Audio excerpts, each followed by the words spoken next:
Welcome back to a tutorial series on Hearts of Iron 3 Black Ice version 12, which was the most recent update to version 12, I think was April 2024. So very old vanilla game, pretty old overhaul mod that they continue to update even in 2024. So the first tutorial, we went over the overview of the HUD, tried to just give you a general description of the various aspects that are available to you on the HUD. In the second tutorial series, we went over diplomacy, trade, and politics. In this episode, we are going to go over logistics, supply, and infrastructure. Again, I'm trying to break this up in bite-sized pieces so that the game is easy for you to kind of consume in and keep track of everything. And then also to make them a little bit longer than I would like, but I'm doing that because I'm trying to provide you as much detail as possible. And then hopefully, you know, if there's something that doesn't stick the first time, you can kind of go back and find it in the video or videos to help you better understand. As always, if you have any specific questions or additional comments that you think would be helpful for the community, please feel free to drop a comment below. And if you wouldn't mind too, while you're at it, hit the like button. And if you're not already, subscribe to the channel. It does help others find this content. Now, I want to cover one thing that I did not go over in the last video that I think is relevant, but it's relevant both for the last video involving trade as well as this video involving your overall economy and infrastructure. And that is strategic resources. Now, I talked about this a little bit in the overview video, but we're going to go over it in a little bit more detail with a demonstration as well. So I fast forwarded the game to February, which is when these strategic resources typically take effect. And one of the things that'll happen at the beginning of the game, you'll notice that this strategic resources trading start is going to be available for you in the diplomacy tab. You go ahead and activate that. And what that does is now authorizes trade with other countries that have strategic resources. Now, just as a bit of an overview, what are strategic resources?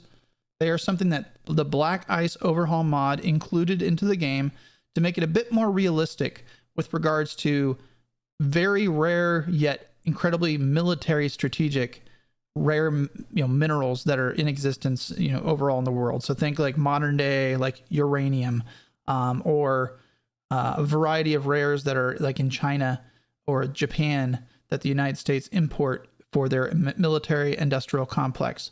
Things that the United States don't have access to and they have to go to the Asian market to procure. If you go under the production tab up in the top, you'll see that Japan has copper to start, chromite, and tungsten. Now, it doesn't tell you what those do, but being your best friend, I will drop down in the description section all the strategic resources and what they do for you. So you can go into the description, copy paste it into a Word document or whatever, and you'll have it right there for you while you're playing the game. However, in-game, which is nice, they've added this feature, you can also find out what they do. So if we want to figure out, for example, what tungsten does, we go down here into strategic effects, and we see tungsten, right? So here it's showing that we have a shortage of tungsten. And just trying to make sense of this, because activate, sure, whatever. Sure. Okay. Come on, guys. It's not why I jumped in here is for those stuff. I'm just clicking. Okay. So right now we're receiving a -1 rare and -5% penalty for what is being called a tungsten shortage. Now, this is going to differ depending on your country because the size of your economy is going to drive whether you have a shortage or not. Now, from what I understand, although I have not tested this out, if you have a below 100 IC production for your country, you're not going to suffer any penalties from not having these resources. But we're a 134 IC country, so we're above that 100 threshold, and therefore we're going to suffer some negative modifiers unless we go ahead and rectify this, either through conquest or trade, which I'll talk to trade here in a moment. But you can go on this menu here. You can see if you are short anything, what you're short of, and then cure it. What I'm a little confused by is I don't think we have 2 tungsten, so I don't know why it's reading, you know, in zinc and all that stuff. So I'm not quite sure how that's reading. All I know is I usually rely on this, which is, oh, I'm apparently suffering a zinc shortage, so I need to get zinc on the market if I don't want to have this effect. There, I think now we finally, oh God, go away.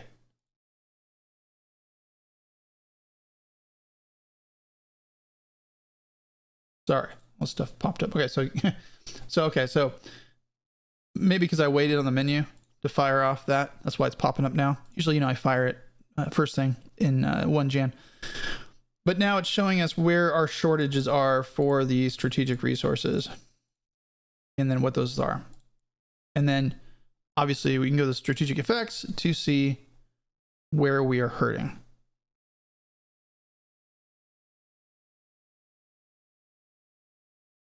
What I don't understand is why it's giving us a 303 for zinc, a 303 for tungsten, although we know for a fact we've got tungsten right here.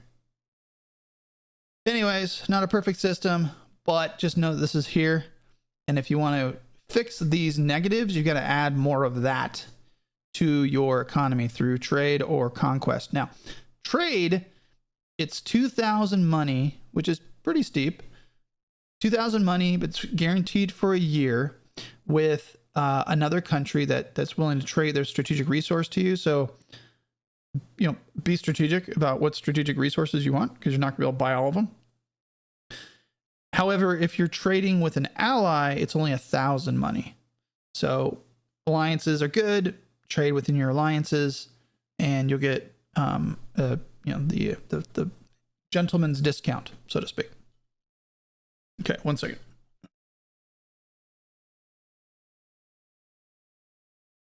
All right, sorry, I had to take a drink of water. Okay, moving on.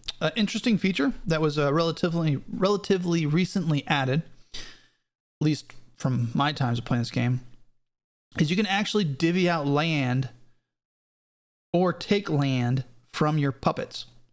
So, a good example is, I think, is this the capital? Carbon? Sure looks like the capital, doesn't it? So if you click the capital of the puppet that you want to give land to, click the capital of the puppet you want to give land to. And then you go down to the bottom right here, this covert missions tab. You can retake a core from our puppet, right? So you can basically say, oh, I want to give you puppet lands, but this is like 1 province, or this is a handful of area that I want to keep under my own, either because it's like resource heavy, you know, or something like that. You can now do that, which is kind of nice, right? Because it used to be, it was like all or nothing. It's like you either create a puppet state along the borders the computer tells you to, or you don't. And if you don't, well, now you're responsible for all those troops that otherwise would have been puppeted.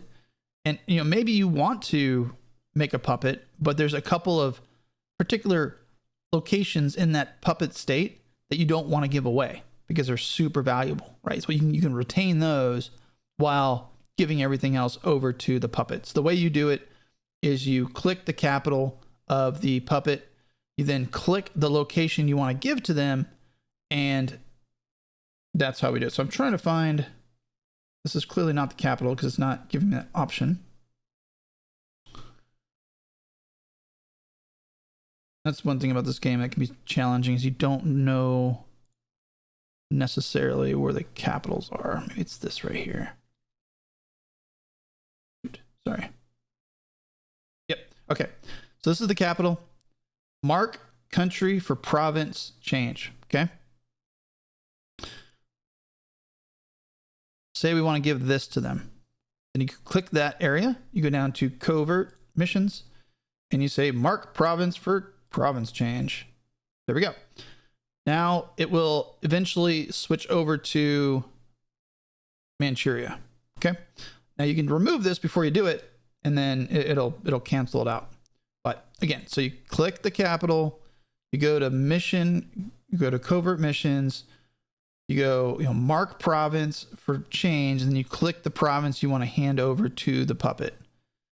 Now the reverse is, if I click here, say I want this port, It's really important to me. I go to covert missions and I retake a core from our puppet. We do it that way.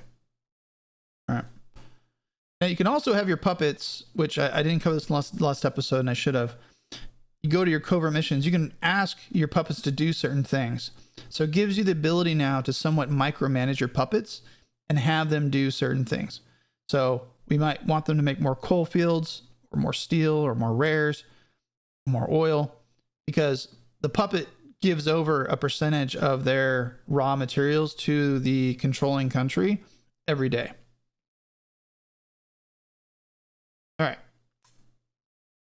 Ministry buildings. What are those? Well, good example is right here. We have a military academy. What they do is they provide strategic effects, but they come from your various, basically come out of your cabinet ministries. So out of these folks. Okay. I'm not entirely sure now, so I don't want to misspeak on what fires these. Whether it used to be once you reached a certain monetary level, like say 1,000 money, and then so many supplies, like I don't know, like in our case, we got 29,000. Say we hit 30,000 supplies. If we had 30,000 supplies and 1,000 money, it would fire the option for, like in this case, see military academy. And we'd click that, and then we would have 2 military academies. I don't think you need more than one to get the benefits from it, but just know that this is one way to get these ministries is down in this tab here through your money and your supply, and through yearly events. So each new year, you'll be provided with various prompts, like down here. Since I just went ahead and clicked through a bunch of things. Let's see. Let's just get rid of this. You can create your own personality for this game, which I do when I play, but I don't know why Anne Frank's talking to me. I don't care what Anne Frank has to say.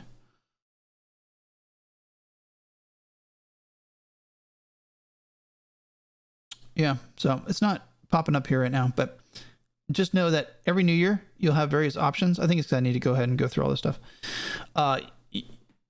You'll be presented with various options, and some of that's some stuff in here. Now, if you go to the introduction help tab, which is actually really helpful in this game, to be honest, we can find here with ministries and economies. In Black Ice, ministers don't only give flat effects, but they are now also responsible for your country's civilian and war economy.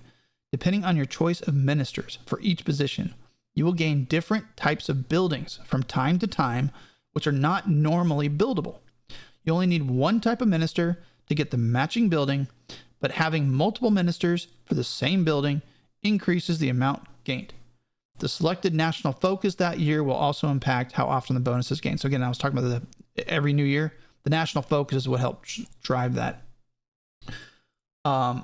What's a little unclear to me still, after digging through this pretty significantly, is what buildings these ministers generate. I think the descriptions that I post in the body of this video will help answer some of that. So, for example, having a political specialist as our head of intelligence, a political specialist may generate a certain type of ministry building relating to intelligence. So this is a long way of saying, look in the description. That'll probably answer for you what sort of ministry buildings these guys now generate. And then maybe you can plan accordingly. I'll be honest, that's probably more of a mid-game thing for me. Early game, what I'm looking to do is get my popularity up as high as I can, and maximizing various attributes like whether it's leadership or money or whatever, right? But I could see a situation that once my government is firmly established, focusing a little bit more on perhaps certain ministers who are going to give me these certain ministry buildings, because these ministry buildings can be very effective, right? In this case, we're losing money, but we're getting a plus 20% officer recruitment from this military academy. So, all right, it's ministries.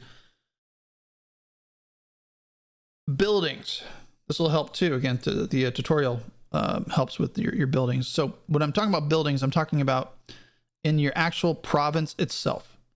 So this down here, this is your left tab. So I just, I clicked right here. This is right here. If you go into the tutorial again,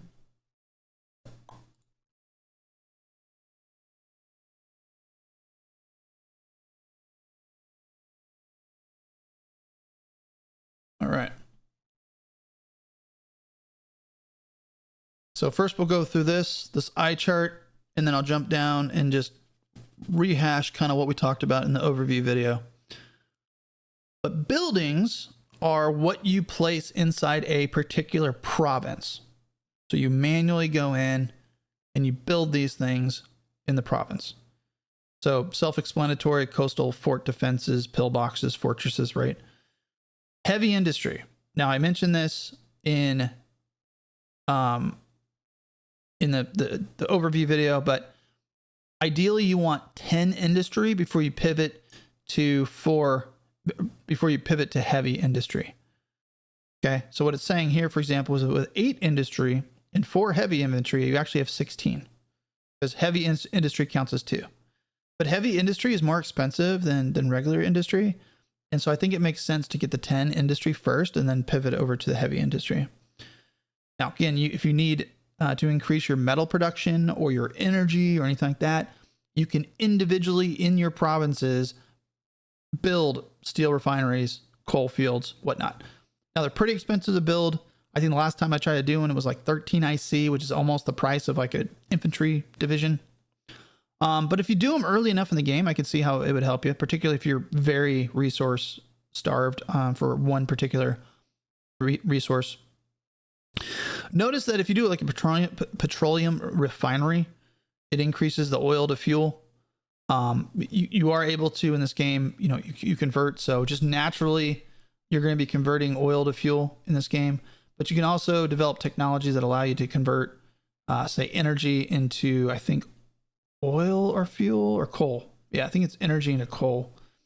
But conversions can be based on your tech level, right? So if that's not all that high, it's going to actually be cheaper for you to just purchase via trade those raw materials rather than just convert them from one resource into another. Manufacturing plants increases global supply production, and again, supply is going to be this right here, what you rely on for food, clothes, ammo, so forth. Training base is going to go to your officer recruitment. You can increase your research level, which we're going to talk about in this episode in terms of diplomacy. Under your diplomacy tab, the more leadership you have, the more available you have to invest in, say, research. But doing the research center makes you more efficient. So it actually takes a little bit less leadership to research a particular thing than it would otherwise. Base hospitals, when it says increases casualty trickleback, that effectively means that you're going to lose less troops on the battlefield in a battle with the more base hospitals that you have. So kind of think of it like, if you have a lot of base hospitals, it means you got a lot of medics trained, and so there's more medics in the field, and so what might otherwise be a fatal wound is treated, and the soldier is healed and able to return to the battlefield. Think of it like that. You can also research increased casualty trickleback and all that sort of stuff. You don't have to do the base hospitals, but the game's giving the option through your infrastructure to address what you might otherwise deal with in your technology. Police centers, obviously self-explanatory. You might want to put that where if you're playing with Revolt on, and you're going to have issues with Revolt. Global supply throughput is going to be your actual supply lines that are going. So I showed you in the overview, and I'll show you in a moment here, our supply leaving our mainland of Japan going over to Manchuria. That is what this is speaking to. And then self-explanatory with the shipyards and desperate defense and weather impact. Okay. that is all down here. All right. What's nice is just hover over it. Let's do that. Now, if you're having trouble remembering that, just take a picture of that screen. Take a picture of that help me page, and you can just compare it to as you go down here until you get all memorized. Okay. Now, obviously, some of these are grayed out, and they're grayed out because you haven't developed the technology to do that. So, for example, tank factories. Well, if we want to build tank factories, we got to go to industry, and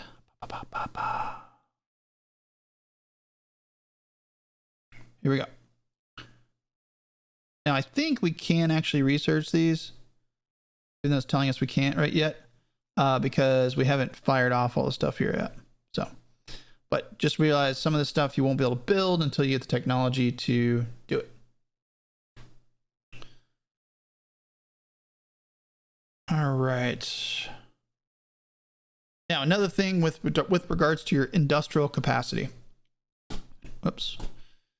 So as a refresher, your industrial capacity drives what you can actually do in this tab. And this is a very, very important tab because it dictates how, whether you're producing enough industry to feed your people, which, as you can see in peacetime, this is going to be a very large number.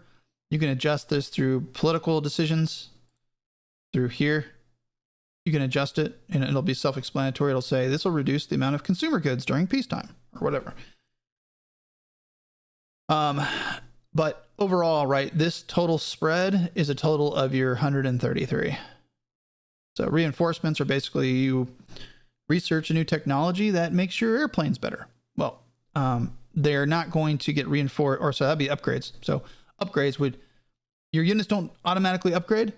They will only upgrade as fast as you invest in your control here. And then reinforcements are obviously, they lost troops or they're being mobilized and they need to draw from their reinforcements. Again, this will drive that as well. I'll talk a little bit more about that in my army composition and strategy video.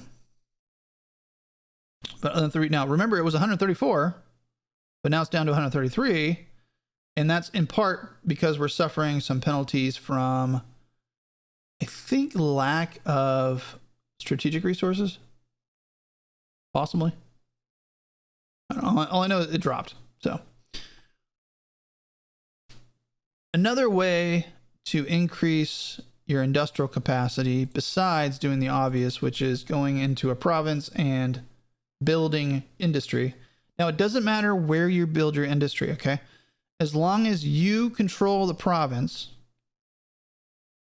So if we built an industrial capacity in Manchuria, we would not get the benefit of that. They're a puppet, but we only get their resources, and then maybe we get a fraction of their industrial capacity, but we definitely don't get like the full one. But you can build it anywhere and you'll get the benefit. Is you go to industry and you build it. However, you also do get a very small yield, which in the aggregate could be helpful. If you build infrastructure, so roads, Jesus. The mouse is super sensitive in this game.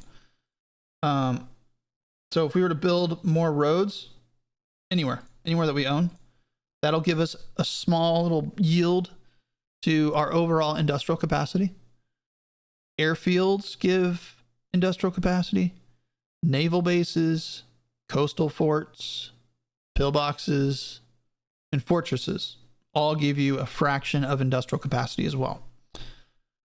So are you going to build those to build up your industrial capacity? Probably not, but just be aware that there is a hidden benefit to those as well that might in the aggregate over time, particularly infrastructure, because that's going to speed up your movement and it's also going to enhance your supply line.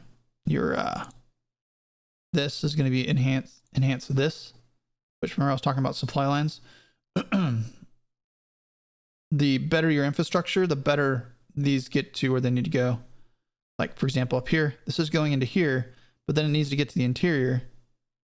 And as you can see, the interior is not very good. So it's probably going down and up to get into here where these guys are at. And you'll actually see as these guys get further away from where the supply is being dumped into and further away from good logistics or infrastructure, they'll start. You'll see them start taking a hit on their the green here, which is their organization. So that's infrastructure mode.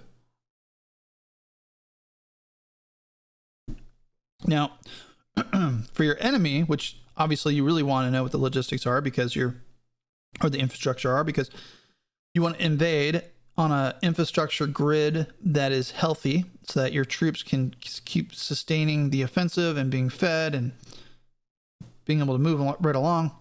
But as you can see, we can only see the first two in front of us and then these two in the back. We can't see anything back here.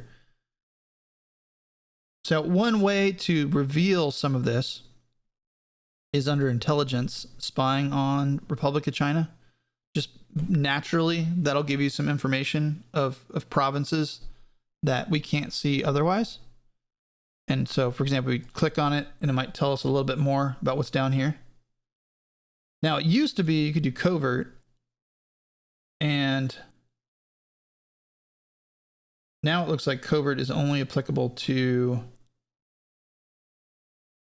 your allies. Although I wonder if once we go to war with them, this might change. But right now, just realize intelligence will give you some information about what you're dealing with the infrastructure. Okay. All right, let's talk a little bit more of a complicated subject, but I'll try and make it as simple as possible. And that's called construction practical. What does that mean? Well, the higher your construction practical is, the faster you build things. So think of it this way. Japan starts to build the Zero aircraft. Okay, the famous Zero. The people in the factory, they're new to the job. It takes them a while to figure out what they're doing. But after like 6 months, they've gotten really good at what they do. And so the factory as a whole is able to churn out Zeros much faster. Okay, that is construction practical in a nutshell. The way that you achieve that in this game is building things. So you might say, I need to surge, let's say, I need to surge aircraft. Maybe I want to surge CAGs. There's 2 ways to do it. Well, I guess 3. You can do serial and parallel together. So parallel basically means I'm building 2 right now. So I'm basically telling my factory, you guys are going to work overtime. We're going to build 2 aircraft instead of just 1. You can do serial, which basically means you guys are going to have to build 2 aircraft at the same time twice. So once you get the first 2 done, we're going to roll right into the next 2. Or you can do serial, which is we're doing 1 at a time. Okay. Any of these approaches work to get you practical. See this over here, 25. But notice how the parallels don't increase the practical at all. So the best way to build up practical, which means you're going to build them faster and a little bit cheaper, is to build them in serial order. Now, say I build 5 infantry serial. Every single time a new infantry is being built, they'll be built a little bit faster and a little bit cheaper. Now, once that 6th one's done, which will be the fastest and the cheapest of the 6, I don't lose the practical immediately, but it does begin to decrease, right? And it does go back down to 0. So the way to keep it elevated is to constantly be churning out that particular product, right? So in this case, light aircraft practical. Okay. If we did flying boat, we would get medium bomber practical. So again, it doesn't even have to be the same type of item. It just has to be in the same category. So if we built a flying boat and then we built a naval bomber, those are going to get the same practicals. Although notice the naval bomber is a little bit higher. So the reason I'm going over it's very important if you think about it. If you're playing this game over the course of a 20-year period, for example, those practicals could be really beneficial to really surge your industry. And the reason they did this, I don't know if the practicals were existent in vanilla. If they were, that wasn't very obvious. Black ice like takes it to a whole nother level. And it's because that's what happened in World War II. I mean, you saw the United States go from like basically no army at all to having, you know, more carriers than anybody in the whole wide world and more bombers than anybody in the whole wide world, and et cetera, because they surged their production in such a way to take advantage of this construction practical. And so what you'll want to do is just think ahead of where you envision your army being, and then trying to build it out, spread it out. And this is what the challenging part of it is spreading it out enough to take advantage of those practicals, while at the same time not spreading out too far that your troops aren't available when you need them, right? Okay. Now, there's also research practicals, which function about the same way. But let me finish getting through the infrastructure production stuff before we pivot to technology.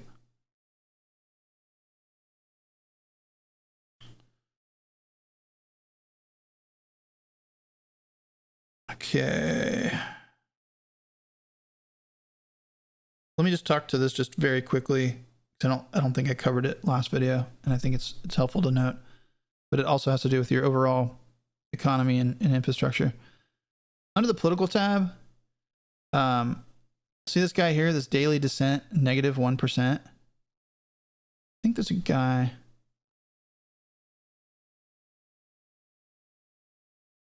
Okay, so we don't have one we have to worry about. We just have negative daily descents. But there are some guys that increase your daily descent. This has a hidden effect on you. So even though our descent, say this was 0, okay? Your descent directly impacts the amount of consumer goods that your people demand. So the more pissed off they are, the more they want to stay quiet, right? Makes sense. If you have somebody in your cabinet that's giving you a -5% daily descent, even if you have this down effectively 0, think about it. That guy's giving you a -5%, which means hidden behind this number is that -5% saying, you got to give us more because we're pissed off at your cabinet member, right? So I think that's a very, very important attribute in your cabinet you just don't want to have. Whether it's, you either want the -1% daily descent or like the -5, obviously. But just know that even if you have a guy in here with daily descent of -5 and you're like, well, what does it matter? We're at 0. Well, you're at 0 because you're giving these people more freaking food because they're pissed off at your minister because he's going around poking the bear. He's doing things that are pissing them off. And someone kind of said it this way: the difference between a +5 daily descent minister and your -1 could be as much as 20 to 30 industrial capacity. That's huge, right? You're talking about 20 to 30 and we got 133. So just be aware of that. Nip that in the bud as soon as you can. It'll make a huge difference on your industrial capacity and your ability to produce things. Okay. Later videos, we're going to cover these tabs: military composition, naval composition, all that fun stuff. We're not going to go over that here. Just know, as I covered it in my overview, here are the various trade routes that are currently going on. You can create additional convoys manually or have the AI do it. And then you can build some more transports and protective convoys in your convoy escort tabs here. Just know that this number is deceptive. This number can fall rapidly, okay? And it takes a bit of time to make convoys, longer than would be required to fill this number if you're suddenly seeing this number drop precipitously. So I always keep this number really high. And in fact, I'm usually, particularly as Japan or US or UK, I'm building convoys the whole game. For one, I get that,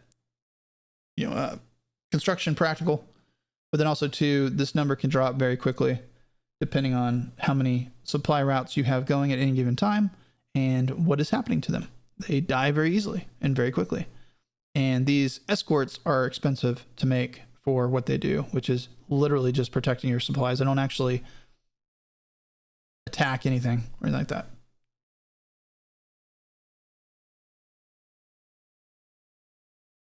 Okay.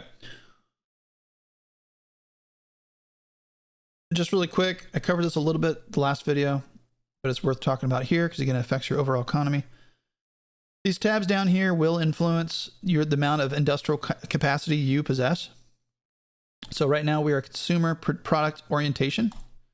What does that mean? Basically means that we get money, but we're losing 10% industrial capacity. If we want to be a mixed, we can go here. We'll get more money. Well, we'll get money, but not as much. But now we're getting a 1.5% efficiency for production. Now this is different than IC. Okay, what this is saying is that we're no longer suffering an impact to our IC. So whatever 10% of 134 is, which means we will see an increase. Which, in fact, let's do that. Let's do it right now. See what happens. Now, no, our money is going to change, right? And let's see here. Those consumer goods during peacetime is going to go down. But then if we go to war, it's going to be decreased.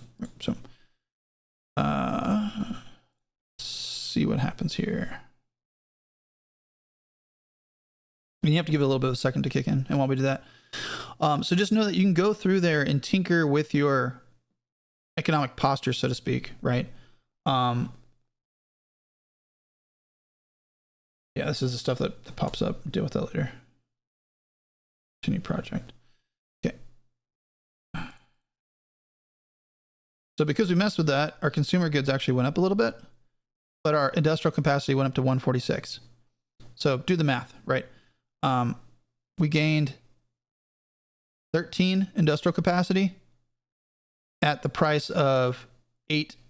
No, not 8. I think, was it 86?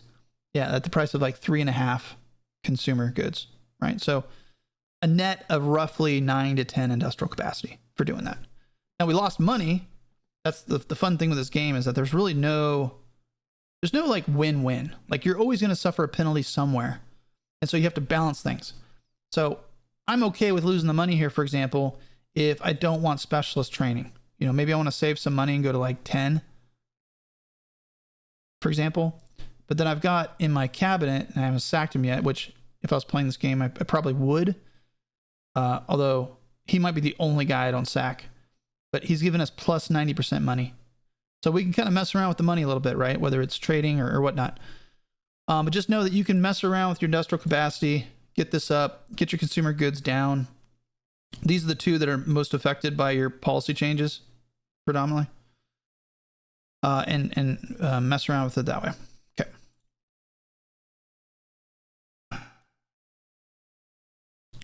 Again, I mentioned this over here, but see there at the bottom, it's telling you all of the strategic resources that you are quote unquote short on, right? And I think once you hit 200 industrial capacity, those numbers would go up regardless of whether you've been able to address those resource deficiencies or not.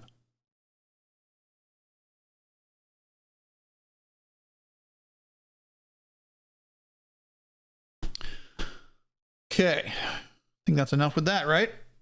We're going to talk about some technology now. Now, the technology tab can be very overwhelming. So here's what I recommend you do, particularly if you're new. First, get your leadership sorted out. Where this is at is going to directly affect how many technologies you can research at any given time, okay? I would say early on in the game, if I was playing as Japan, for example, I would, well, as Japan, a little bit different, I suppose. So maybe as Germany, let's talk Germany. Because Japan, you need officers because you go to war pretty quick. And I think with officers, you should probably have around 120%, if not higher, because they're going to die in the battlefield. So as Germany, you've got a couple years before you go to war. And so, you can kind of have your diplomacy fairly low because you're just kind of slowly over time pick off like Bulgaria and different countries to join you. Your officers can be somewhat low because, again, you can kind of build that up slowly over time, depending on how quickly you're ramping up your military. Espionage is not as important necessarily because you're a closed off country, so you don't have to worry about outside threats as much. One interesting note someone pointed out I think Germany is the only NSDP ruling country. And so you don't have to worry about anyone hitting you up saying, support our ruling party. Because like nobody else is NSDP. But as a closed off nation, right, it's a little bit easier for you to catch counter spies. And so maybe you want to, give that up a little bit. And so you ratchet up. So like if I'm Germany, maybe I go and always lock them in. Makes it a little bit easier to keep track of them. This is saying we get 2.5 diplomatic points a day.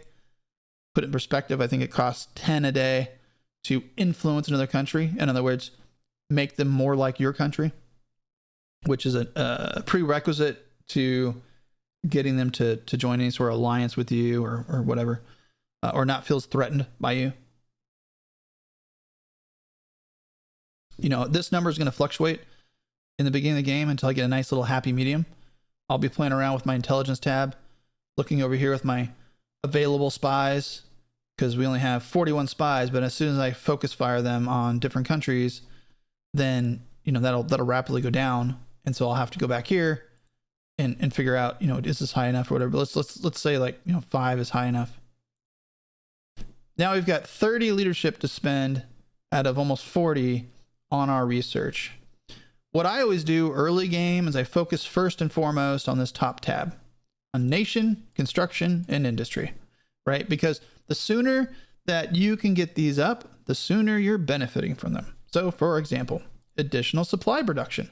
Wouldn't it be nice if we could boost our supply production from 131 and then increase that by 20%? And all we have to do is research the technology. So I say, heck yeah. Now, before I say heck yeah, what are some things that I'm looking at? First, I'm looking at the year, okay? You suffer negative modifiers if you're trying to research something sooner than the year that it was typically available. So for example, coal processing technologies, that's a full 2 years ahead of us. And so we're going to suffer some significant negative modifiers in getting that research. Now, will we research it? Yeah, but it's going to take a long time to get there. And so my rule of thumb is usually no more than a year in advance. So I might go after 1937 technology, for example, as the Japanese, if it's going to get me the amphibious fleet that I need to take out China, for example, right? That's obviously really important to me because I know I'm going to go to war with China sooner rather than later. I don't really have any amphibious assault ships yet. And so that's going to be a priority for me to get those. Because until I have those, I can't land on the coast and open up that second front. And so I might go here and I see transport ship hull, 1938. Well, shucks. I won't be able to get the assault ship flotillas because that's 1942. But I could get landing craft. That's cool. But it's grayed out. Why can't I get it? Well, with me hovered over it, it says I need level 2 transport ship hull. And then I already have the Marine Activation Special Forces 1 and the small ship technology level 1. So that basically is telling me I need level 2 transport ship hull. And I have what appears to be level 1, level 2 in 1938. So this is something I would research 1 Jan 1937. Okay. That way I can unlock it, begin researching this, which will research pretty quick because it's a 1936 and I'd be researching in 37. And then I can get my amphibious craft out at some point in 37 to use against the Chinese. All right. Another thing that I look at, just going back to our construction here, we were talking about additional supply. We'll talk about these in a second. This middle here, see how this is like a little scientific bobble thing, and then you get the wrench. We'll talk about that in a moment. But these numbers right here, what this basically means is like your country's expertise, your country's STEM in your country, their knowledge behind the ability to do these certain things. Different countries are going to have different strengths and weaknesses. I want to say for the Japanese, yeah, they get pretty good modifiers for ships, right? Obviously. 6, 7, right? Whereas if you're a landlocked country, these might be like, maybe like for the Russians, like 12, whatever. I wouldn't focus too much on these necessarily. Just know that they are going to affect the time with which you're able to produce something. But in this case, to get this 20% boost to supply, it's only a 4 in terms of our difficulty. Yeah, that's what they call it, difficulty. So it's going to be pretty quick, right? It's going to build pretty fast. As opposed if we went to rare materials, that's pretty complicated for our country to accomplish. I think 12 might be the highest. I think it's like a 1 to 12 scale. So obviously that's going to take a lot longer to research than, so okay, say imagine we're in 38, than steel. You research these both at the same time. This one might be done in, say, May. This one might not be done until August. Okay, even though they're both a 1938 technology, they're both using this particular research practical, which again, we talked about practicals, right? So research practicals operate the same way as construction practicals. The more you research this type of technology, a little bit better you're going to get at it, right? So here you can see we have a 4.9 skill in mechanic engineering, which impacts this research with 20% and modifies the research speed by -0.8, which means we're a little bit faster than we would be otherwise, right? As opposed to, let's see here, what's this? So we only have a 2.4 in chemistry, which impacts this by 100%. So it reduces our research speed by a quarter. All right. So all things being equal, right? And another country's researching this, they're going to research it, 3 months faster in a calendar year than we would. So just be aware that different countries have different strengths. I honestly, it's kind of the last thing I consider when I look at the practicals, because you got to research what you got to research. And I just in my head say, you know what? I need truck and prime mover. So I'm going to research it, even if it is 12. And even if, say, for example, my practicals here aren't great, but, I'm going to research it. And just knowing that from time to time, you will be able to think.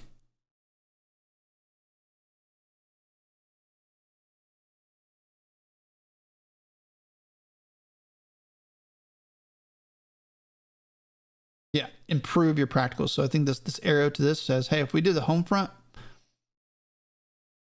it's going to improve our automotive theory by +1. Okay, so once you understand this eye chart thing, it's not as complicated as it looks, because the game is brilliant at giving you information when you hover over it. So again, let's just go over this one more time so it's abundantly clear to everybody. Let me grab something different here. Let's go to infantry. And let me find a good example where I can point to it.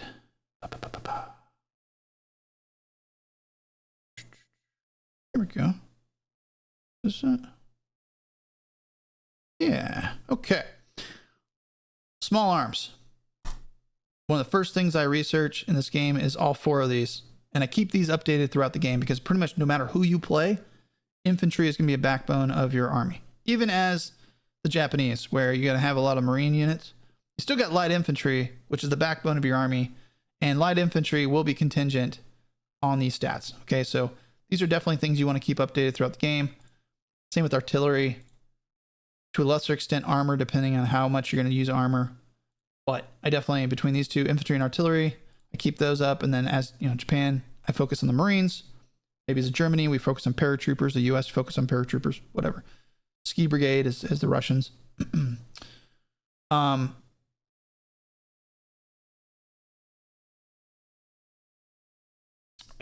Excuse me.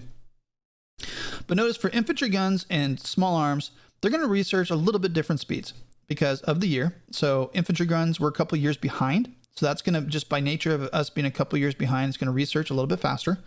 Just think of it this way. We're researching something that other countries already have because we're in 36, and this was a technology known to the world in 34. So we might be able to borrow a little bit of that information from the world to make it a little bit easier for us to research it. That's kind of the thought process, right? Whereas 36, most people don't have this yet. And so we're just like everybody else. We're just kind of figuring it out, right?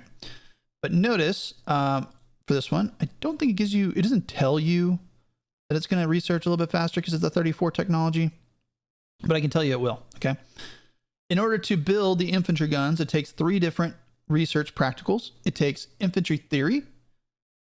Literally the term infantry practical, and artillery practical, right? Which these are going to be boosted through other things. This infantry theory, once you build your, once you finish the tech on this, is going to be boosted by 1. So that's the first, that's how these work. And so, you know, if you're really gung-ho about like maximizing your research tree, this is the way to do it, is look at these little icons. Makes it super easy. It'll tell you what does what in terms of boosting your practicals and boosting your, you know, your particular theories, which doctrines will do that as well for you. But we're getting ahead of ourselves, so I don't want to overwhelm you guys. But then our expertise in infantry guns is only 5, which again is not bad, right? Because it's a 1 to 12. Whereas small arms, it's 1936 technology, but it's a 3 for us. So what's probably going to happen is that we're going to probably research these about the same speed, because we are like average with grand battle doctrine. We're really good with infantry practical, and we're good with infantry theory. So this little grand battle doctrine will drag us a little bit, but otherwise, you know, we'll research this pretty quick. Whereas here, our artillery practical is going to drag us a little bit. So even though this is a older technology that normally would research faster, that artillery practical is going to drag us back a little bit until such time as we go through our artillery, right? And we get these practicals boosted, which I'm not seeing any on this page that would boost practicals, but let me just peek really quick to say, you know, if you were actually interested in boosting your artillery practical, how you would do that.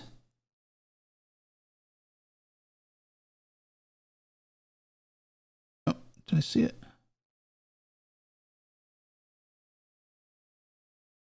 That's theory. The blues are the practicals. Blues are practicals, greens are theories.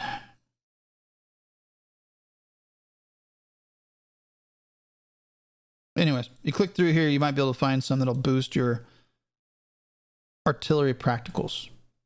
So just know that you can do that as well. All right, and then you select as many as are green. So let's just say,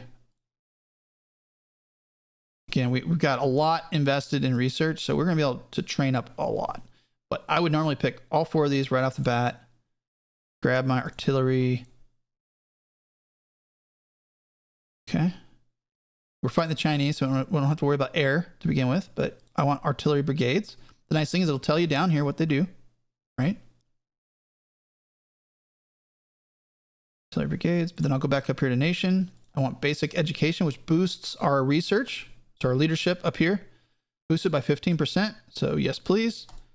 It's a 7, right? So we're not as good at that. So it's going to take a little bit longer.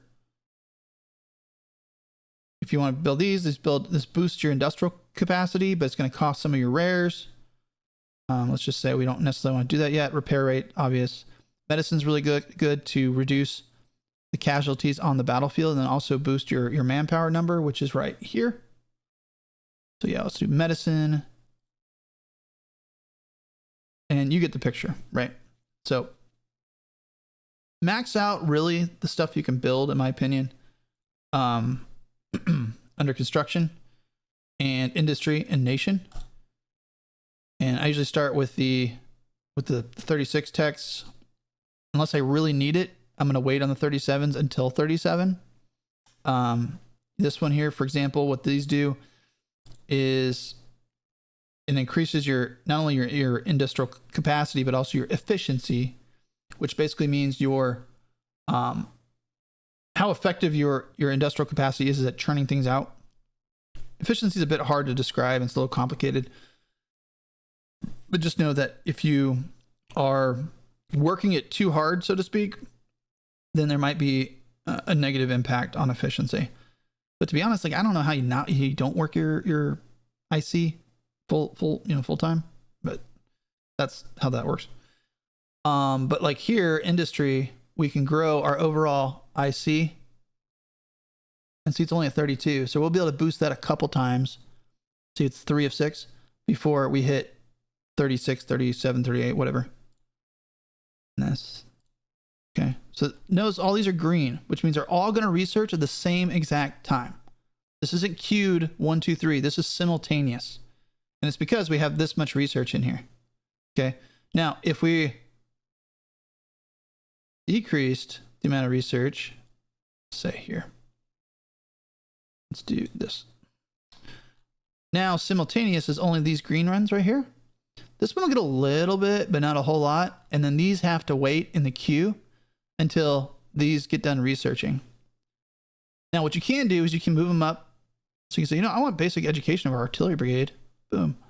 Or I really want medicine, definitely research. So I'm going to put that all the way to the top.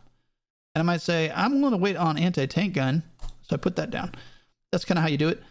What I'll do is I will rack up this list here until they're all green and I have a couple yellows and then like 3 or 4 reds.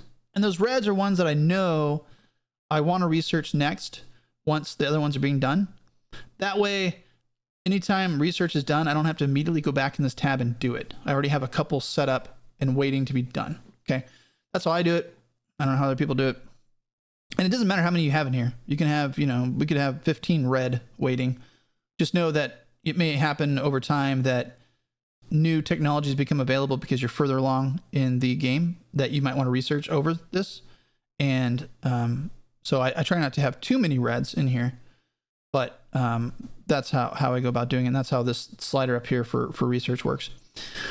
Really quick here, before I get down to the rest of the stuff, these road, railroad, and seaports, these all affect your supply.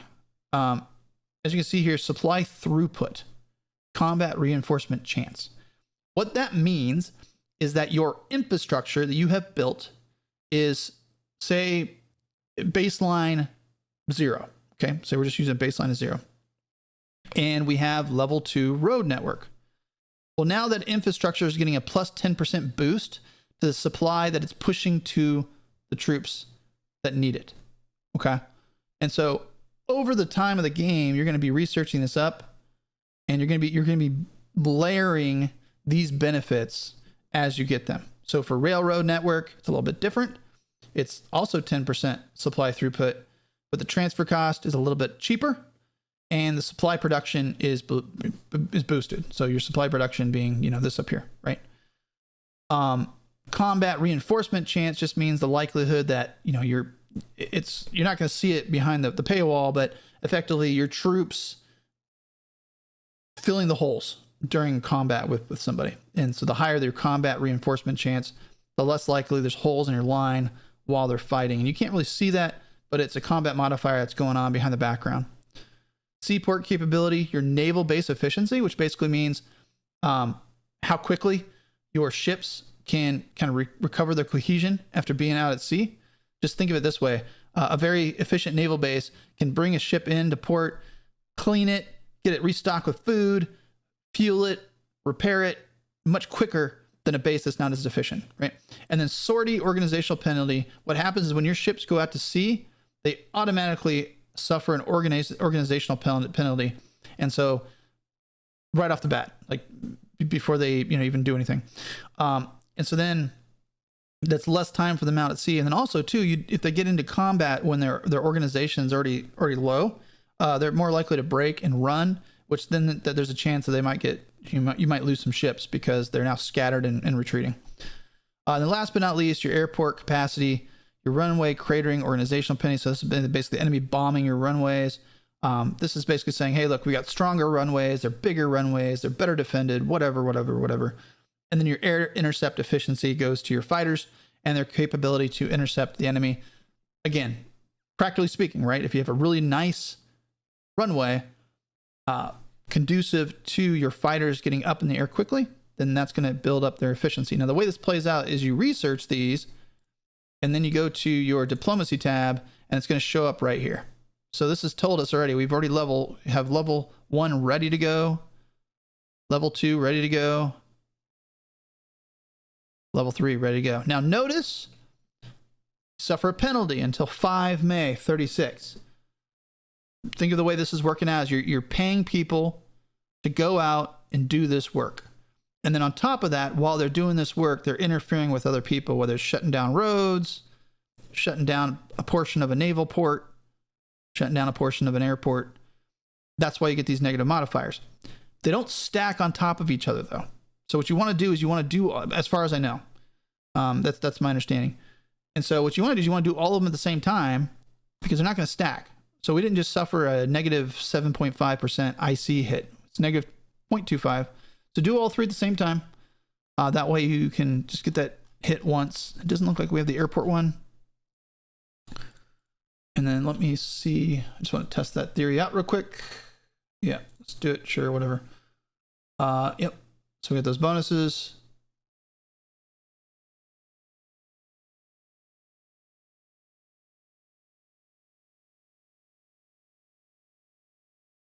Okay, I lied. They changed it. Correction. It used to be that they layer. Now they do stack, as you can see right there. So take it for what you will. It's good to know. Now they do it all at the same time, or just do one at a time so you're not getting the overall impact. I'm glad we checked that out. I don't like giving you guys bad information, so we got to learn real time.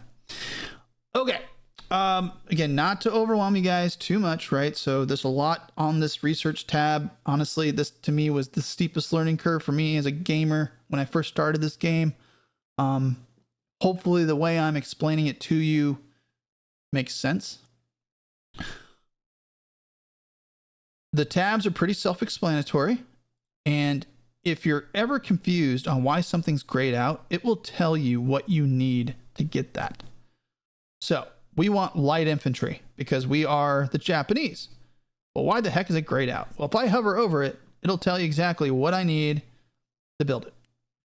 Telling me I need light infantry branch. Rich. Even I struggle sometimes with this. Okay, so I need infantry gun. So I'm looking at the second red down there. All of the above need to be true. I need infantry gun level 2 and anti-tank level 2, which we are researching, right? That'll probably unlock it. And if it doesn't, then level 3 will definitely unlock it. Because see the downward arrow, see how it's red? So you just hover over this, and usually it's not as busy as that. Like for example here, mechanized infantry. You need standard infantry, level 5, AFV track 4, and truck prime mover, level 4. Now the challenge can be, you might not know where those are at, because they may not all be on this here. So for example, no, I guess mountain infantry are pretty straightforward. Okay. But I think for these, what was the one we're looking at? Mechanized? Yeah, so if you want AFV track and truck and prime, then I believe that is here. Yep, here's AFV track. So you need that. And then you need truck and prime, which is back here maybe? Yeah, here it is. Okay. So if I got this one, and I got AFV track, I could then make mechanized infantry. Once, obviously, I had the level 5 infantry branch upgrade. But we don't want these guys right now because it's 1941, and so forth. Now notice, standard infantry and light infantry for the Japanese, level 1 skill. Like, we're amazing at it. So we would research those up super fast. Wouldn't take us very long. Whatnot. Okay, now, Air Force is a little different. And here's why. So infantry, you just make these generally, and it just gives you the option to build the infantry. You need to make prototypes of a plane to upgrade it, which kind of makes sense, right? So thinking the P-40? Yeah, I think the P-40. Thinking for the American fighter. P-40 was different than the P-51, right? Different prototype. The B-17 was different than the B-25. Different prototype. So you got to build the prototype, and then what you do is the other options here, upgrade the prototype. So the prototypes is the plane itself. Okay. So say P-51. Then the armaments and avionics and air systems are the things that go on the P-51. Some of these are universal upgrades. Some of these are specific to just fighters. But just think of it that way, okay? Prototype is literally the skeleton of the plane that you are building, and it'll tell you what of these types of engines, and basically you've got to develop the engine first for the skeleton of the plane before it'll fly, obviously, right? 4 engines going to be your strategic bombers, 2 engines going to be your bombers, and then single engine your fighters, and also twin engine can be your dual, you can be heavy fighters.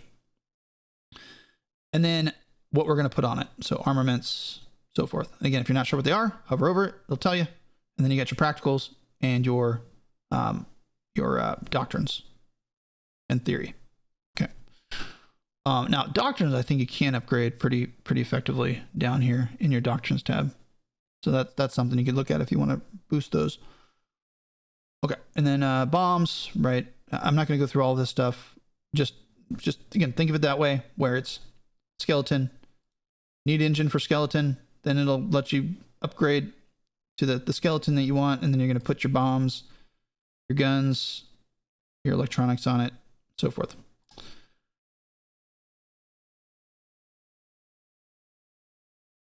Now, interestingly, unlike ships, which I'm going to talk to in a moment, if I have a fighter and I go ahead and create a new prototype of a fighter, I can then actually go into production and upgrade that fighter into the new fighter. Okay, you don't have to build it. So pretty cool, right? That's unlike ships, right? So the only certain components of ships will actually upgrade. Now I hope I can figure this out really quick.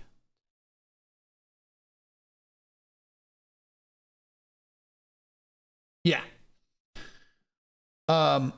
Notice here the model. If I want to upgrade this model of cruiser, it's class 46. So I go to technology, go to escorts, cruisers actually, light cruiser.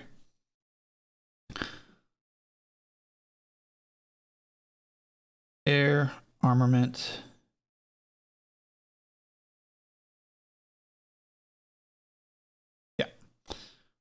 So if I want to upgrade the light cruiser skeleton, so to speak, then I need to upgrade a variety of things here to unlock it. So again, you hover over it, it'll tell you. I'm not going to go over that in this one. Just know, again, kind of the same concept for airplanes as it is for naval. This is your skeleton. You upgrade these variety of things kind of on the current skeleton until it gets to a point where you can research an upgraded skeleton to replace it, and then this will, same way, upgrade. However, what will not upgrade are the things that say no. All right. So not everything will upgrade on a ship. So you can upgrade your air defense, soft defense, all that fun stuff, the engine. But things that won't upgrade are, for example, like radar and sonar. The blue might be exceptions to the general rule. Not sure. But just know that there's going to be some things, like for example, cruiser damage control, that aren't going to upgrade even as you develop the technology for it. And so this, unlike planes, if you already have an Air Force, you can just upgrade them. You want your Navy to be as upgraded as possible. Maybe you want to churn out some new ships, whether it's aircraft carriers, or battleships or something that's a certain, the backbone of your Navy, to have them fully upgraded. And then, sorry, that confused me a little bit because it used to be, they demonstrated this a little bit different. This way, I think is a lot easier to tell. But for example, with your aircraft carriers,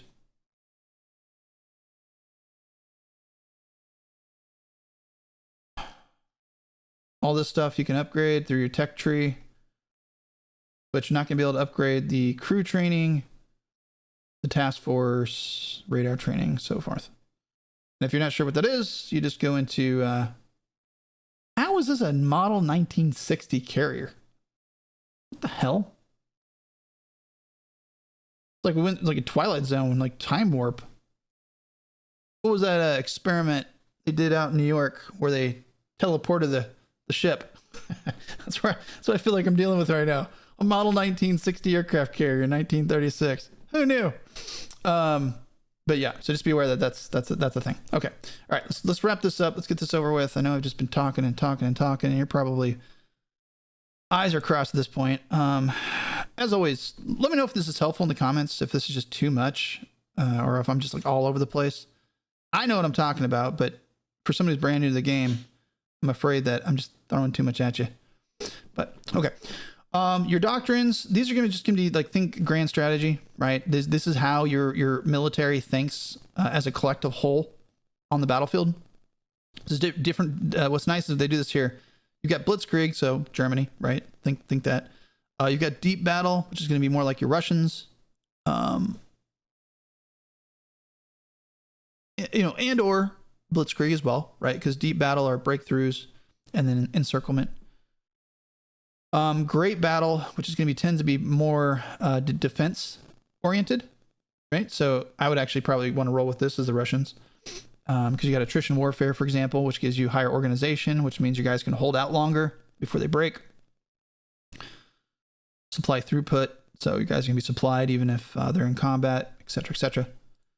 And then superior firepower, which this one's a little bit newer to me, but it's concentration of firepower on the enemy. And as you can see, we can't really research anything yet because we don't have superior firepower. So I don't know how you would get that. I don't know which countries have that, but for the Japanese, we're not allowed to have it. Here's your doctrines for Navy, right? So your naval doctrines, your air doctrines, your military doctrines, and then your special forces doctrines. Command, this is just, headquarters. You can build them instead of branching off. I think it also gives you bonuses too. Yeah, so this is going to enhance the effectiveness of your command and control, or your C2 on the battlefield, which obviously is very, very important, especially in a massive war game like this, where you've got tons and tons and tons of troops on the battlefield, all fighting at one time. You're going to want to keep these up to date as much as possible. Now, last thing here I talked to before we finish, actually one more thing before we finish. I want to show you something. This down here, I actually tend to forget this is even down here, but this is like a nice little overview of how all of your doctrines, theories, and practicals are doing. So you can kind of eyeball it, right? Like, oh, hey, like I'm pretty good at naval engineering. And so anything that I build that requires naval engineering is going to build up pretty quick. Oh, I'm pretty good at aircraft practical, right? You can do that.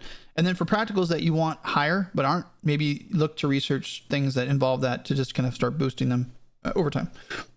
Okay. But anyways, last but not least, strength, which I'll also speak to in the Army organization video. But just be aware that strength is effectively the size of a given division. So you would say, well, wouldn't I want it like really big? No, not necessarily. Because front is a thing. Like you can only pack so many dudes into the front of a battle before they're pushed into reserve and just kind of hanging out. Number one. Number two, they may move slower. They may have lower organization. So you got to kind of balance it, right? Like, say we want our infantry stronger. Then look at so you get pluses and you also get minuses. So we need 60 more officers to man an infantry division now, but its max strength is increased by 90. But then because the bigger unit, you have more problems. So the soldiers are a little more upset. They're not as maybe it's not as tight of a bond, right? It's more expensive to build. So it's going to take more industrial capacity, and then your manpower cost. Weight, which is going to affect your speed, and then how they perform in certain terrains, going to be affected, and then your supply consumption. Now, that sounds really bad, but you also have to remember that if you're also boosting up your industrial capacity and your manpower is good and you've worked on your logistics so your guys can move pretty well, those aren't all that bad, right? So you just want to make sure that you kind of have, you have the cushion to deal with those negatives if you're going to do that. Because there's also text you can boost up to boost your morale as well. So just be aware that when you do that, there are some negatives associated with it, and you'll want to plan accordingly. And obviously, you're not going to want to boost everything strength. You just want to probably the spearheads of your army and whatnot. And then if you get over a little too zealous about it, or you're in a pinch and you really need to pump out guys fast, you can decrease strength, which will make them weaker, but you can make them faster, and their morale will be a little bit higher, so they're less likely to break on the battlefield. So, okay, that was a lot. I kind of was debating whether I should break those into two, and maybe I should have. I don't know. But let me know in the comments section if there's any other comments that you have, any other tips and tricks, any questions, things that you thought were confusing that you want me to go back over again.